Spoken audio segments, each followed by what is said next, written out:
Thanks, Joko. Ed Vaizey, this is Mr Osborne's punishment budget. If we vote to leave, it's crashed and burned on takeoff, hasn't it? Well, I don't think it's a punishment budget. I think what George Osborne is doing is he's making a very important point, which is a point really that we have to get across, that we know that there will be an economic shock if we leave the European Union. Every credible analysis of the economy says that there will be a significant impact on our economy. This is really very serious stuff. How big did the Treasury? How big did the Treasury say the impact would be? George's budget proposal sets out the kind of changes you would have to see to fill that black hole. How big did the Treasury? How big did the Treasury say the impact would be in its short-term report? What was its central forecast? What the Institute of Fiscal Studies. No, I've asked you about the Treasury because that's your government's department. What the Institute of Fiscal Studies. Excuse me, I asked you about apples. You answer about oranges. Let me try again. Well, tell me what was the central forecast for recession in the Treasury short-term report. What I'm telling you is that this budget that George Osborne is setting out with Alistair Darling is based on the Institute of Fiscal Studies estimate, which is a 20 to 40 billion pound impact on the public finances. And George has quite rightly taken a mid-range, 30 billion. If there is to be a mid-range impact on the public finances, this is what it would mean. The Treasury said the economy to increase taxes, and it would mean having to cut spending. The Treasury said that the economy would go down by 0.4% over a year. Now, nobody wants it to go down at all, obviously.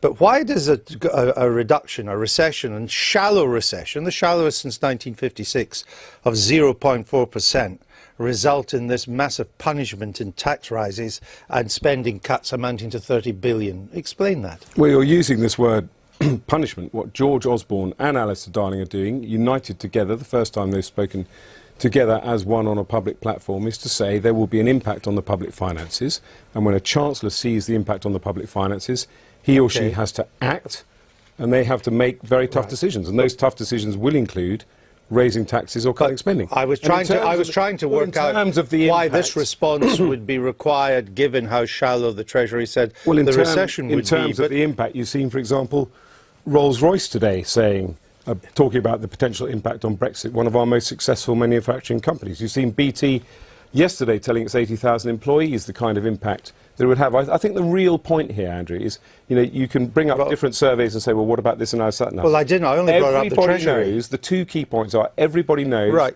there will be an economic shock.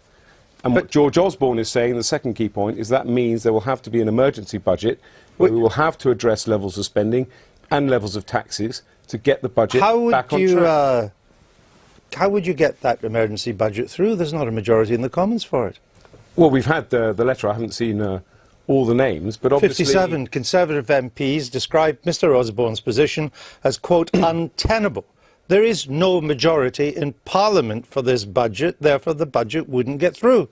Well, what George Osborne is saying is this is the kind of budget that you would have to expect if we leave. I think it's a perfectly valid thing for a Chancellor, somebody who's been Chancellor for 6 years, who's seen us through an economic crisis. You know, unemployment fell again today. Now, I understand a lot of what George Osborne has done. Please address my point. The economy back on track. You only have a majority of under 16. At times, it's only 12.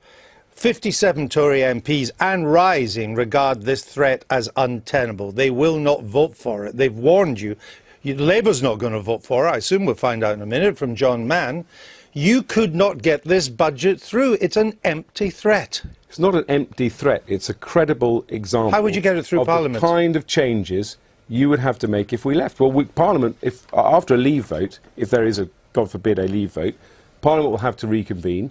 The Chancellor will have to set out what he thinks the risks are going to be. He won't be Chancellor, will he? On the public finances. And then there will have to be a budget proposed by the Chancellor. He won't be Chancellor. And at that point, MPs will have to very much decide what their duty is. Is their duty to help get the economy back on track, given the economic shock of leaving the economic union? Could you explain the logic? Or is it simply to say, well, we're just going to be a roadblock? Could you explain the economic logic? Or give me any major economist in the world would think this is a response. That if we are heading to recession as a result of leaving, which is the Chancellor's scenario, we go into recession, what is the economic logic as a recession stares us in the face that we raise tax and cut spending? Well, as I said earlier, the Chancellor is someone who's stewarded the public finances for the last 6 years. We see one of those results today with the 20,000 fall in unemployment. What's the economic logic? We've seen long-term unemployment fall significantly, and that's because he did get the public finances. But what is the economic logic of raising taxes and cutting spending as we're heading into a recession? I'm about to tell you, he balanced the budgets over the last 6 years, well, at least significantly reduced our deficit. He's balanced the budget. Significantly reduced our deficit because what's the size of the deficit? He had to raise some taxes, and he had to cut. He slowed down the spending. He said he would. Excuse me, Ed Vaizey, you can't be allowed. You may be rewriting the future. We won't know till we reach there, but you can't be allowed to rewrite the past. He actually slowed down the spending cuts because we were in recession, and instead of balancing the budget by 2015, which was his promise, he gave us an £80 billion deficit. So I ask again, can you name any credible economist, because Remain is very keen to quote mainstream economists, who would think that slashing spending and increasing tax would be a credible response to a recession? Well, no doubt economists might pile in after this, as they've piled in on this whole issue of whether we should leave the European Union. Oh, give me one. And when I was last on this programme, you asked Kate Hoey to name any credible economist who could say that leaving the European Union would be good for our economy. So you're bringing up Kate Hoey. Well, I'm asking you. I'm asking you. Can you name? Well, I'm asking you. Leaving the European Union would be good for our economy. I am asking you. Can you name an economist? Can you name an economist that thinks this would be a proper reaction? Don't try and filibuster. You did it before, and it didn't go down too well. Just answer this question. That balances. Name an economist that thinks the Osborne's punishment budget would be the correct response. Well, just name one. Well, you know full well over the last 6 years when George took decisions. So you can't. Just admit when George took decisions about cutting spending and raising taxes, organisations like the IMF told him he was playing with fire. That's the IMF, and you're not calling aid of Remain. They came round and said, actually, what George Osborne did was correct. Let me see if I can get an answer to this question, because it would be a first. In the manifesto, you promised a referendum. You also promised more money for the NHS. You also promised not to raise VAT or income tax or national insurance. But you never anywhere said in the manifesto, but we can't keep any of these promises if you vote to leave in the referendum. So it was a false prospectus, wasn't it?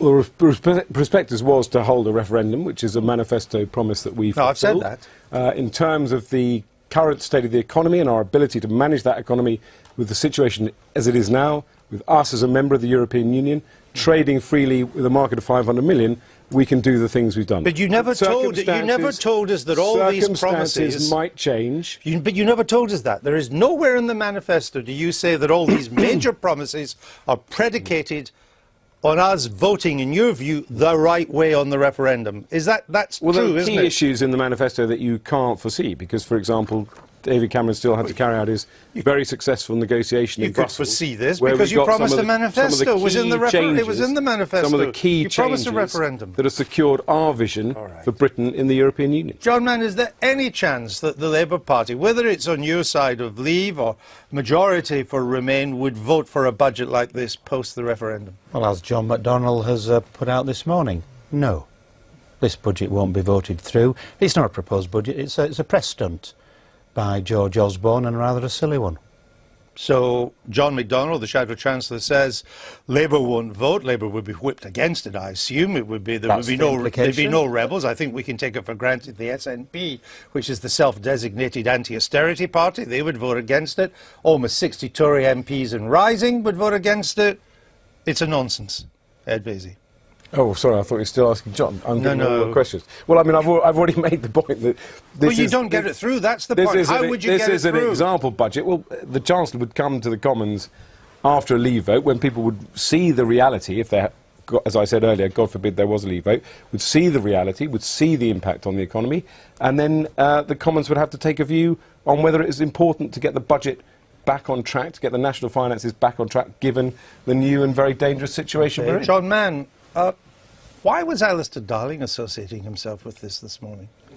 Desperation, I think. Last attempt to shore up the vote. I'm hearing that even in Scotland, that the vote in many constituencies may well be going for Leave, even in Scotland.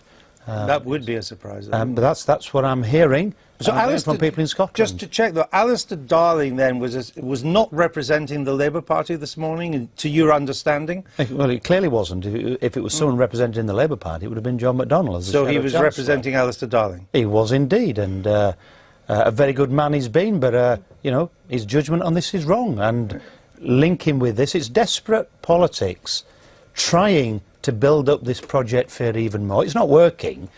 And it's not working because it's nonsense, and this is kind of almost the classic illustration of what nonsense it is. And yet the Chancellor this morning on the BBC radio implied that there was quite a consensus, it was a common view, and he used Alistair Darling's position there, of Labour and Conservatives said the same thing. We've just heard now from John Mann. Ed Vaizey, I'm asking you. I know you don't want me to, but that's why I'm continuing. I feel it's a bit unbalanced. Well, you're the one with the questions to answer at the moment. That he implied that this was a common view. He made the point of saying here we have a former Labour Chancellor, Conservative Chancellor. There is a broad view that this is what we would have to do. And we've now heard from the Shadow Chancellor that they wouldn't vote for this.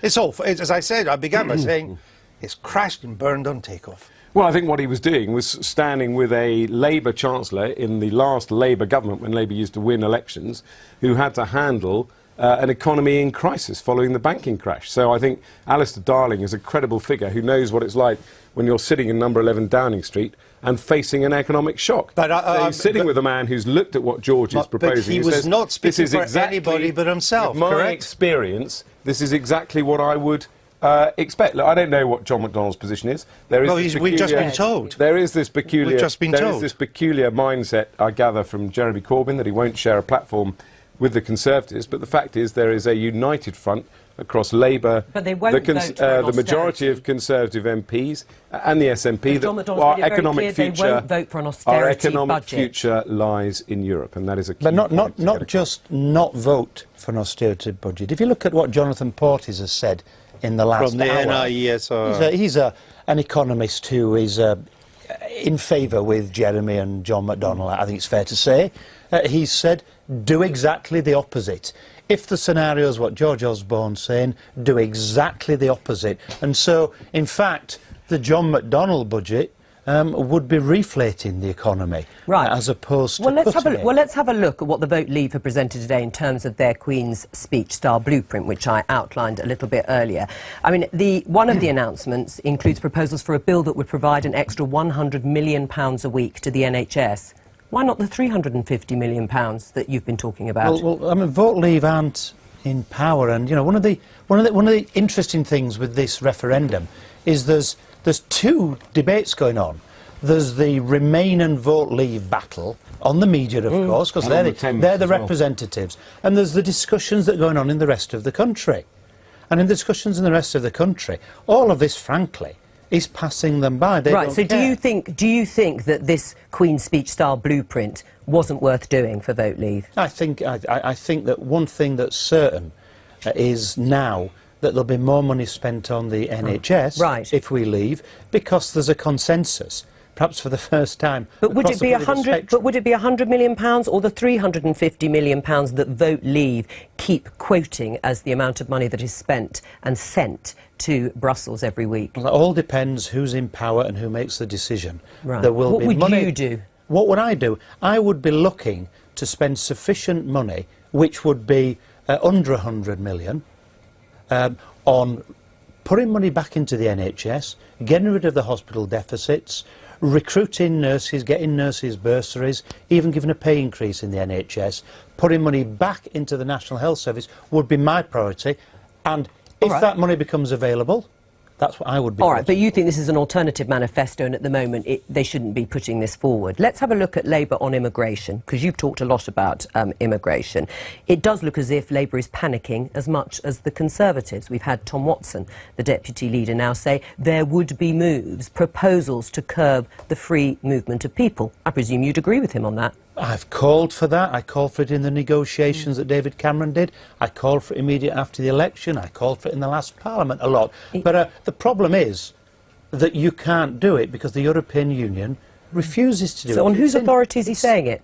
He's saying it in terms of what's good for the country, and I agree with him. But not the Labour Party, because it's not what Jeremy Corbyn and John McDonnell think, is it? Well, you'd have to ask Tom Watson. I'm not privy to their discussions, but I agree with the principle of what Tom Watson and Michael Duggar and others have said. However, the problem with that is that the European Union rules don't allow it to happen. And so the issue for all of us is going to be, whatever the vote, what do we do afterwards on the Friday? And if it's leave, we have that opportunity. Right.